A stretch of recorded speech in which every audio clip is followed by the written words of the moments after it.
Hi అండి. ఈరోజు video వచ్చేసి పప్పు, మెంతికూర చేసి చూపిస్తున్నాను. ఆకుకూర పప్పులు చాలా రకాలుంటాయి కదండీ! నాకైతే ఆకుకూరల్లో ఈ మెంతికూర అంటే చాలా ఇష్టమండి. మెంతికూర పప్పు కాంబినేషన్ అయితే సూపరుంటది. రైస్‌లోకైనా, చపాతీలోకైనా చాలా బావుంటది. నేను చేసిన స్టైల్‌లో ట్రై చేయండి. బయట భోజనాల్లో తిన్నప్పుడు టేస్ట్ ఎలా ఉంటదో అచ్చం అదే టేస్ట్ ఒస్తది. ఇలా పప్పు రెడీ చేసుకొని, వేడి వేడి అన్నంలో పప్పు, కొంచెం నెయ్యి వేసుకొని కలుపుకొని తినండి. పప్పు మొత్తం తినేస్తారు. అంత కమ్మగా, రుచిగా ఉంటది.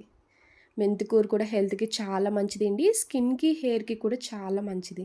ఈ స్టైల్‌లో పప్పు మెంతికూర చేయండి. సూపరుంటది. ఇంకా లేట్ చేయకుండా పప్పు మెంతికూర ఎలా చేయాలో ఒకసారి చూద్దాం రండి. ఇప్పుడు ఇలాంటి ఒక ప్రెషర్ కుక్కర్ తీసుకున్నాక హాఫ్ కప్పు కందిపప్పు వేసుకోండి.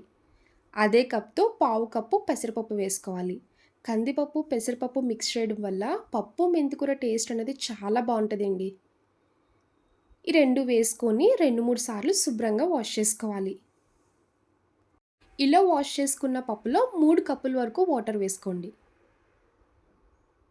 హాఫ్ కప్పు కందిపప్పుకి పావు కప్పు పెసరపప్పు వేసుకుంటే 3 కప్పుల వరకు వాటర్ వేసుకోవాలి.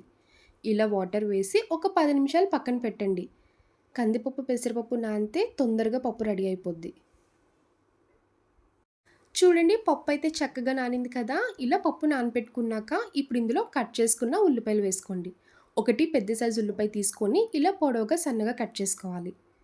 4 పచ్చిమిర్చి వేసుకోండి. ఒకటి పెద్ద సైజు టమోటా, చిటికెడు పసుపు, హాఫ్ టీ స్పూన్ కారం వేసుకోవాలి. పప్పు, మెంతికూర అంటేనే పప్పు క్వాంటిటీ తక్కువ వేసుకున్నా మెంతికూర ఎక్కువ వేసుకోండి. హెల్త్‌కి మంచిది. టేస్ట్ కూడా చాలా బావుంటది. చాలామంది మెంతికూర అంటే చేదంటారు కదండీ! అస్సలు చేదు రాదు. ఈ విధంగా చేయండి చాలా బావుంటది. కొంచెం చింతపండు యాడ్ చేసుకోండి.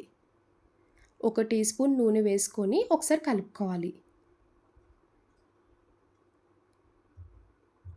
ఇప్పుడు కుక్కర్ మూత పెట్టుకొని స్టవ్ ఆన్ చేసి మీడియం ఫ్లేమ్‌లోనే 3 విజిల్స్ వచ్చే వరకు కుక్ చేయండి. పప్పు చక్కగా కుక్ అయిపోద్ది.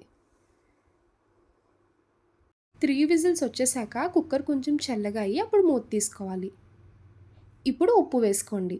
సాల్ట్ కన్నా గల్లుప్పు వేసుకుంటే టేస్ట్ బావుంటది. పప్పు కుక్కర్ పెట్టినప్పుడు ఉప్పు అస్సలు వేయకండి. పప్పు సరిగ్గా ఉడకదు. పప్పు ఉడికాకే ఇలా ఉప్పు వేసుకొని పప్పు గుత్తితో మెదుపుకోండి. చూడండి 3 విజిల్స్ అయితే పప్పు చక్కగా ఉడికిపోయింది కదా!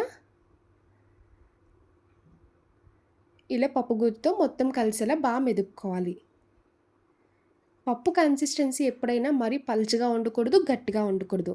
వీడియోలో చూపిస్తున్నట్టు ఇలా మీడియం థిక్‌నెస్ అయితే కలుపుకొని తినడానికి చాలా బావుంటది. రోటీ, చపాతీలోకైనా బావుంటది. చూడండి ఈ విధంగా పప్పుని రెడీ చేసుకోవాలి. ఇప్పుడు తాలింపు పెట్టుకోండి. ఇప్పుడు తాలింపు పెట్టడానికి స్టవ్ ఆన్ చేసి ఇలా పాన్ పెట్టుకున్నాక ఆయిల్ వేసుకోండి. ఇందులో ఆవాలు, జీలకర్ర, వెల్లుల్లి, ఎండుమిరపకాయలు, ఇంగువ, కరివేపాకు. ఎప్పుడైనా పప్పు టమాటా అయినా, పప్పు ఆకుకూర చేసినప్పుడు తాలింపు ఎక్కువ వేసుకుంటేనే టేస్ట్ చాలా బావుంటదండి.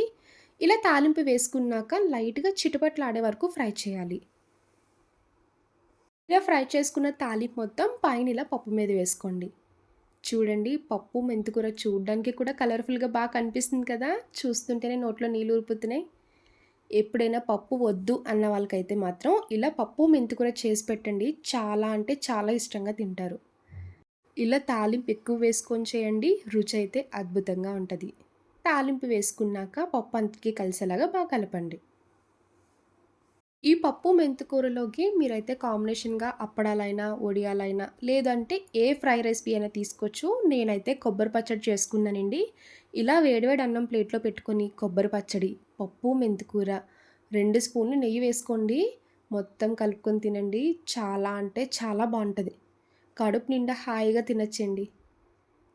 చూసారు కదా పప్పు, మెంతికూర. నా వీడియో మీకు నచ్చితే లైక్ చేసి, షేర్ చేయండి. ఫస్ట్ టైమ్ చూసేవాళ్ళు ఎవరైనా అయితే ప్లీజ్ అండి నా ఛానల్ సబ్స్క్రైబ్ చేయండి. బాయ్ అండి.